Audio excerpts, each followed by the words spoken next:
Le journal des sports avec Ilia Grandjean. Bonsoir Ilia. Bonsoir, Olivier. On s'attendait à une 11e étape du Tour de France plutôt calme. Finalement, il s'est passé plein de choses. Oui, à la veille du Mont Ventoux, on s'attendait à une étape calme, réservée aux sprinteurs. Et finalement, beaucoup d'attaques, des coups de bordure, un peloton éclaté partout sur les routes. Et cette victoire pour Peter Sagan, le Slovaque, sa deuxième victoire dans ce Tour de France.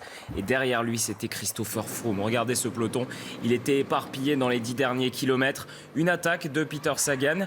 Et puis Christopher Froome l'a suivi. Il a relayé les autres favoris à une douzaine de secondes.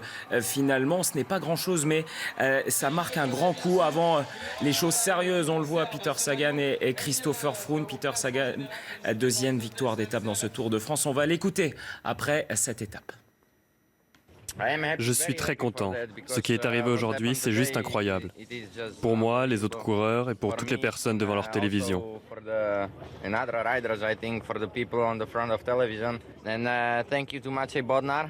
Merci à Bodnar parce qu'il a donné le meilleur pour moi. Et les coureurs de la Team Sky ont tout donné pour faire la différence.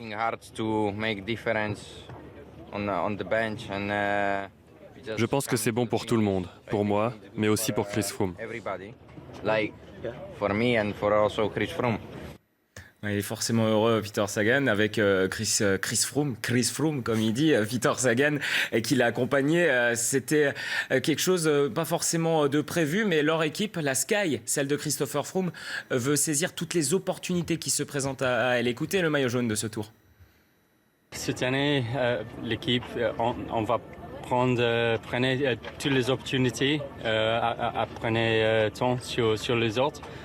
Et aujourd'hui, c'était un peu de chance quand Peter Sagan il a attaqué et j'ai suivi avec Geraint Thomas.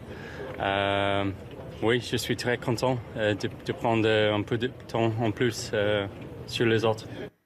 Il prend du temps sur les autres avant une étape très importante, celle qui mène au Mont Ventoux. Alors ça devait être la grande bagarre, ça le sera peut-être un peu moins, parce que vous le voyez sur ce profil de l'étape, l'arrivée ne se fera pas à 1912 mètres d'altitude, mais au chalet Reynard que l'on voit à 1435 mètres d'altitude. Pourquoi ? Parce qu'il y a beaucoup de vent et ça aurait été dangereux pour tout le monde. Écoutez le directeur de ce Tour de France, Christian Prudhomme.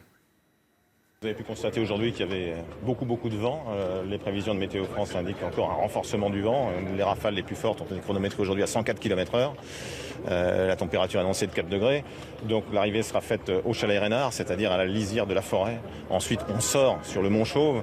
Et là, les rafales sont encore plus fortes. Donc il n'était pas question de prendre de risques avec la sécurité des coureurs, du public. Et même simplement pour installer une ligne d'arrivée, c'est complètement impossible au-delà de 70-75 km/h. Donc c'est la seule décision possible. Ça va, à mon sens, rien changer sur la course.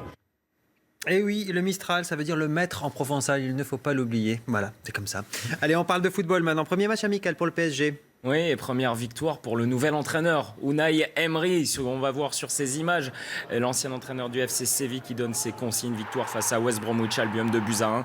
Ouverture du score, c'est David Luiz contre son camp. Les Anglais ont mené 1-0. Mais finalement, Adrien Rabiot, en deuxième période à la 62e minute, égalise avant que Lucas, le Brésilien, offre la victoire. C'était le premier match d'Hatem Ben Arfa sous les couleurs du Paris Saint-Germain. Il a déjà été en vue, le Parisien, dans cette rencontre. Les autres matchs amicaux, il y en a plusieurs. C'est le début, c'est la série qui commence avec la défaite de Marseille. C'était mardi face à Lausanne, la victoire de Nancy 1-0, la défaite de Saint-Etienne face au PSV Eindhoven 2-1 et Monaco qui bat le Sporting Lisbonne avec 2 buts de Falcao, victoire finale 4-1. Une information transfert, c'est officiel, Lucas Digne est un joueur du FC Barcelone, l'ancien Parisien qui jouait à la Roma la saison dernière, a signé un contrat de 5 ans. Regardez dans la boutique, on a floqué son nom à l'image de Samuel Umtiti qui sera présenté vendredi. Le club a annoncé sur les réseaux sociaux un contrat de 5 ans, un montant de 16,5 millions d'euros.